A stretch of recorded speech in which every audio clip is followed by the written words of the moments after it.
Hi, I'm Christina Sewick, and I am with Goodman Real Estate here in Phoenix, Arizona. I'm also excited to announce that I am now back with you in Washington State.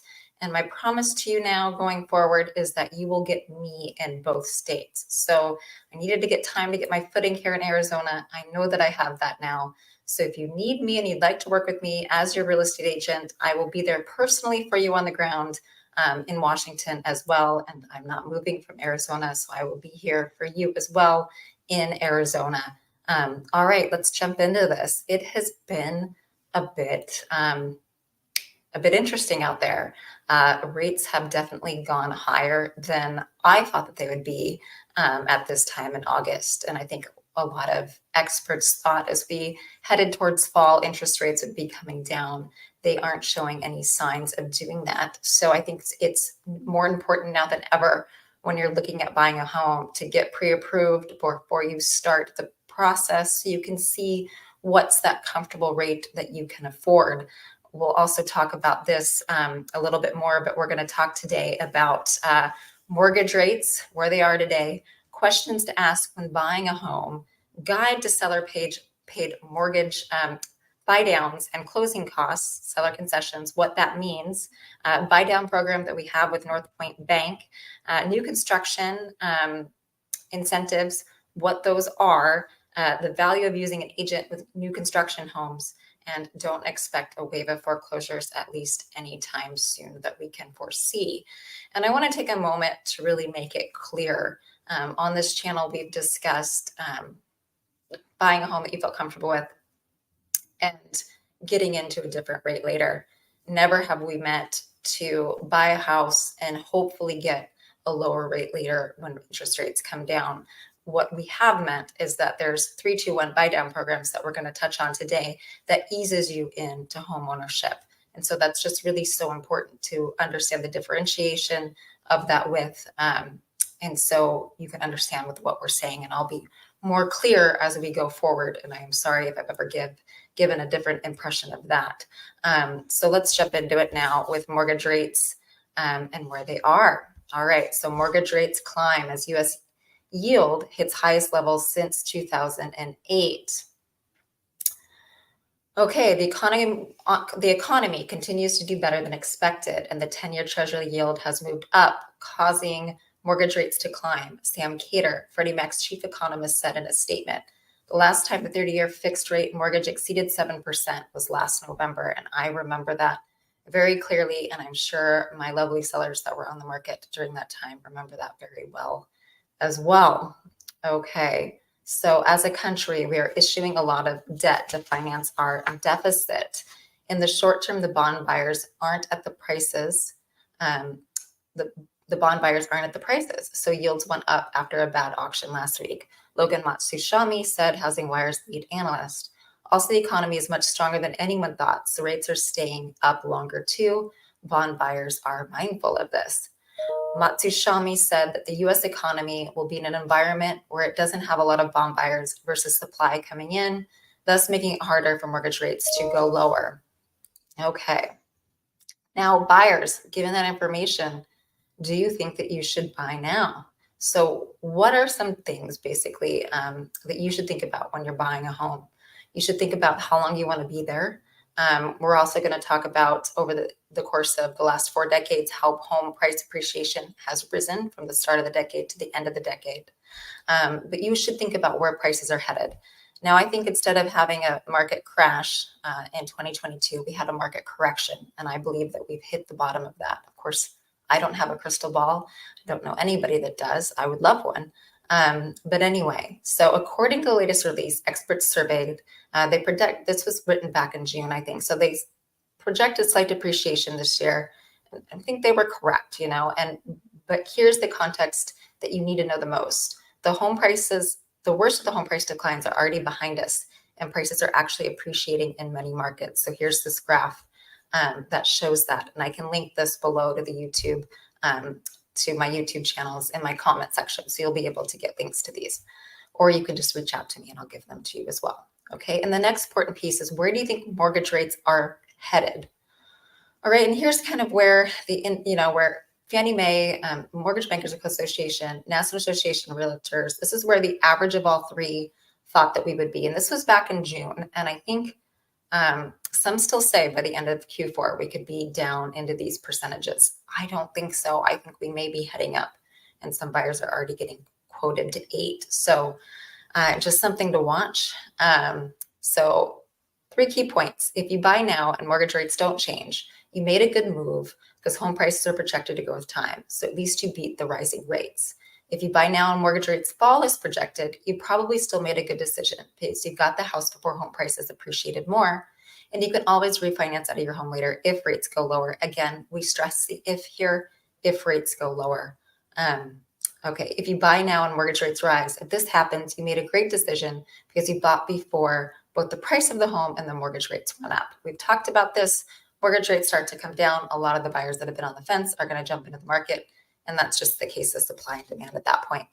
So here's the mortgage calculator from Bankrate. It's very simple. I like it. Of course, there's more detail that goes into this, but this is a very high level overview. So let's say you have a home price is $500,000. You put 20% down. You do not have to put 20% down. There's many other loan programs out there that I'd be happy to talk to you about if you want to shoot me a message. But let's just say this is back in, let's say 2021. You had a 3% mortgage rate, like in spring of 21. Your mortgage payment on a $500,000 house was $2,081. Now today, let's just say you would, that would be great, but that's not right. Okay, 7.37. You would be at $3,156 as your mortgage payment. So that's a very big difference. Here's where we talk about, this is from our friends over at BAM off of the hot sheet. They are live every day. The market's open. Byron and Zine, they're fantastic. Go ahead, go to YouTube, follow them. This is talking about home price growth months into the decade. So we can see even in 2000, we all know about 2008, right? So even the start of 2000 and the end, it still ended at an appreciation. So I just think that's so important. We're sitting here at 2023, and I think by the time we end the decade, we will have appreciated considerably. So it's all about jumping in when you can, when you feel comfortable with it, and building that equity through home ownership. So this is just, I think that's a good chart. I can link that as well. And then something that we talked about is seller paid mortgage rate buy downs and how they work. Okay, so seller paid rate buy down is when the seller offers concession that reduce the buyer's mortgage interest rate, either for the duration of a loan or just for the first few years. This can happen in one or two ways. The seller contributes to the buyer closing costs, or the seller pays for a temporary rate buy down. With a permanent rate buy down, the seller pays a portion of the buyer's closing costs that are used toward mortgage discount points. Each point reduces the rate by about 0.25 percentage point, depending on the lender, and it costs about 1% of the loan amount. So if you buy a $500,000 home with a 20% down payment, your mortgage amount would be $400,000, and each point would cost you $4,000. And I'll link this below, but you can see kind of how that brings down your payment. Okay, a lender that we like to use, and we can give you their information, is Brad Toff and his team over at North Point Bank. Now, there are many, there's criteria to this home, this buy down option. So make sure to reach out to Brad, or I can give you Brad's contact information. He can tell you the specifics of it, but this is what we speak about to ease into home ownership. So with North Point's temporary buy down option, your interest rate may be bought down for up to the first 3 years of the loan, reducing your initial monthly payments. The rate buy down may be borrower paid, seller paid, or gifted. Options available for conventional conforming and high balance loan programs only. Okay. And then this is in Phoenix. We'll start to talk more about Washington, but for right now, we're just going to consistently talk about Phoenix at the more micro level. So in the Phoenix market right now, as of August 13th, the median concession for seller paid closing costs were $7,490. So you can see that you could, sellers are paying a concession, and you can kind of start to see what you could use them for. Another big part of the market is new construction. That's what's leading our market right now and where a lot of buyers are going. So maybe you're a seller and you have a situation where you need to sell your house. Use that homeowner equity that you may have, sell the home, Maybe you can consolidate some of your other debts, and then you can go over to new construction. And right now, new construction, I don't know how much longer this is going to last for, but currently I know we just got a buyer in on the Teller Morrison Homes in Surprise, and they're offering a 30 fixed rate at 5.49%. Okay, so that's different, obviously, than what's available more on the open market. And then also William Ryan, you can lock in the lowest interest rate today. So you can lock in, let's say 7.37% today if you qualify for that. And there's many things that go into qualifying for your interest rate. Make sure to talk to your preferred lender, or we're happy to provide you with contact names of lenders that we know and like here. So that's something for William Ryan. And then also Richmond Homes, and this varies state by state, community by community, I believe.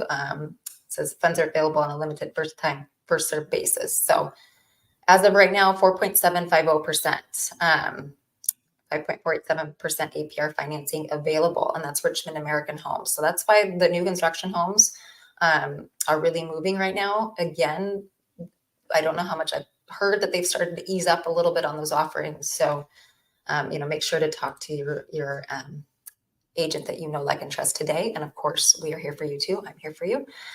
Just email me anytime at cwick@windermere.com, or make a comment on my channel, and I'll make sure to get back to you. Okay, Cromford report. We love the Cromford report here. Here's the daily observations as of yesterday.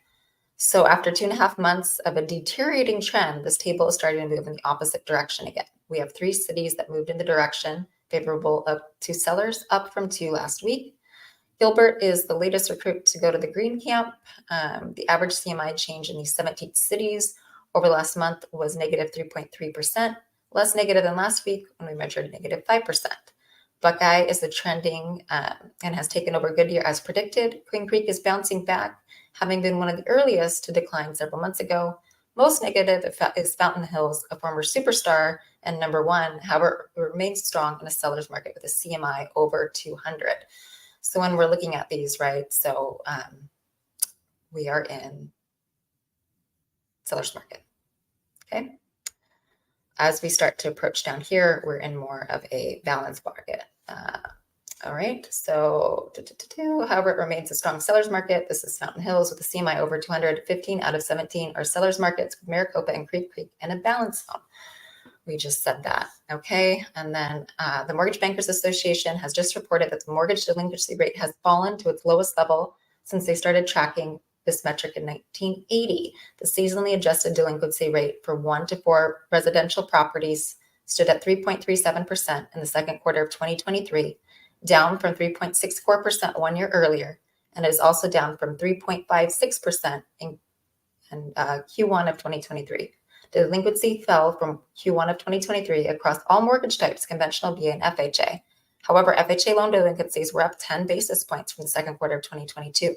Holders of FHA loans tend to be the first to weaken when economic going gets rough.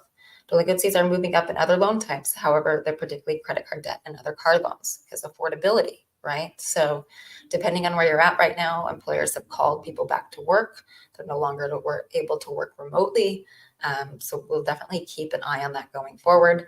However, I am still in this camp that I don't expect a wave of foreclosures coming. Serious delinquencies are on a decline. Percentage of mortgage loans that are 3 monthly payments or past due on a decline.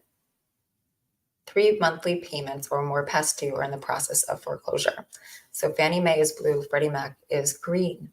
May's overall mortgage delinquency rate matched the all-time low, and serious delinquencies followed suit.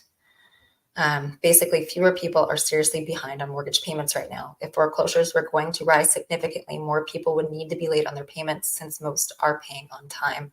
A wave isn't coming. Now, may some properties have this unfortunate thing happen? Yeah, it could happen. But again, it's less likely to happen if you really analyze your monthly payment, your monthly mortgage payment. And I would aim towards the lower side of that. I wouldn't say buy towards the highest that you're qualified for either. Okay. Cut that out. We're running a little over here.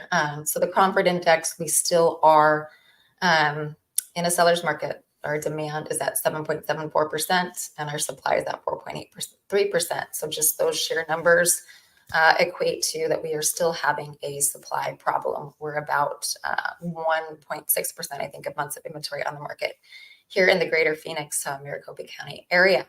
As always, if you have any real estate questions, I am here for you. Seawick@windermere.com. You can text me at 602-402-2162 or 425-628-9696 at any time. And I'm more than happy to answer any of your questions. All right. Well, I think that is it for today. And I will be back in a couple days with some more information. Take care.